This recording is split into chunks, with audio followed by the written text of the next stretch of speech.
Recognizing the member for Abbotsford West. Thanks, Madam Speaker. So, speaking of last week, I was in my car driving across the Mission Bridge over to the Save on Food store to pick up my $8 dozen eggs. And so I'm driving my 35-year-old car, listening to my 1980s car, listening to my 1970s music. And I hit the button on my 8-track, and who should come on but Joni Mitchell? And the song is Big Yellow Taxi. Released in the 70s, early 70s, might have been 1970. If they released it today, it would be Big Black Uber, right? Because it's times have changed.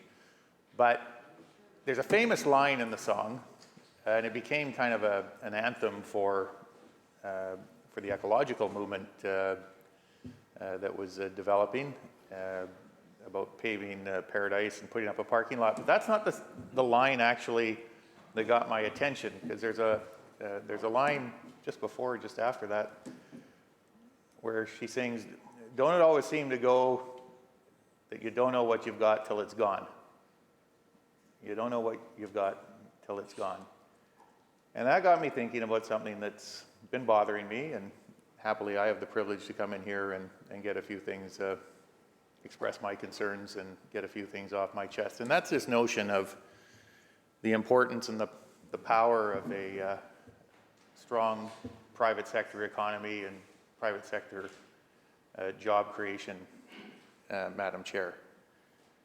And I think we're losing the narrative. And I have to say this in the short time available to me today. I have this belief, and if people fundamentally disagree with this belief or this bias, they're not going to like what I have to say. But it is this, that government has largely three priorities. One, to preserve public safety, protect members of the public. Two, to look after those who are not in a position to look after themselves. And then thirdly, to create a climate in which people can come here, people, businesses, invest and create opportunity.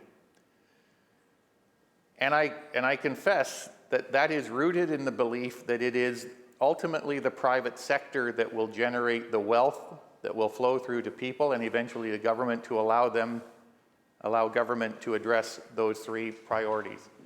But there seems to be a growing notion, at least in some quarters in this House, that the engine that's going to drive the economy is government itself. And I'm concerned about that. Because from where I sit and from what I've seen in the past, it doesn't work. When we look at the numbers that we have seen, I think over the course of the last 3 or 4 years, we've seen somewhere in the neighborhood of 24,000 private sector jobs created. We've seen a lot more created in the public sector compared to a 5-year period between 2012, 2017, when upwards of 250,000 private sector jobs were created and generated wealth that governments could put to work addressing the three priority areas that I mentioned. What we're seeing is not sustainable, and Madam Chair, I'm worried about where all this is going to lead. We're now, as the private sector, when we look at the projects, the marquee projects that have employed thousands of people, whether it's a Site C energy project, an LNG energy product, an energy transmission project. These are significant job creation projects, Madam Speaker. They're ones that the present government inherited. In most cases, spoke in opposition to. But what's coming next? What's coming after? What's coming after those projects? Where is that private sector job creation going to come. If we look at the last 3 or 4 years as any indication, it looks rather bleak.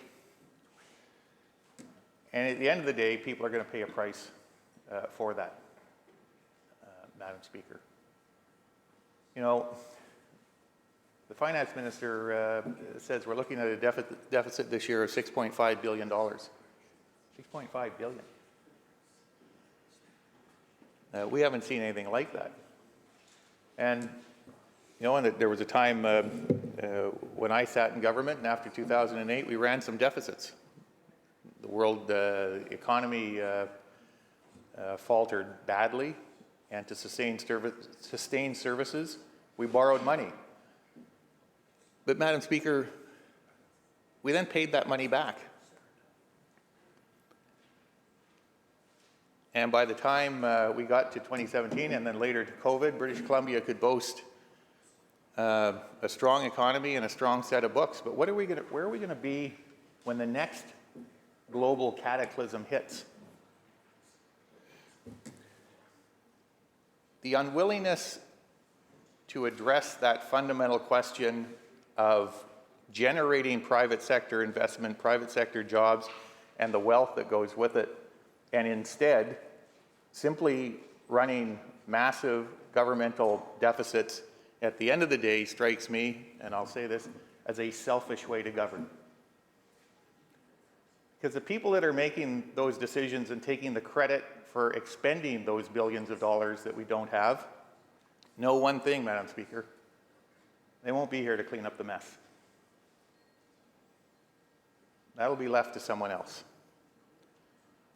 So the equation is out of balance right now, and I'm not optimistic that we'll see that imbalance redressed, but I am pleased to have been able to take advantage of the opportunity to point out my concern in this chamber on this. Thank you, member.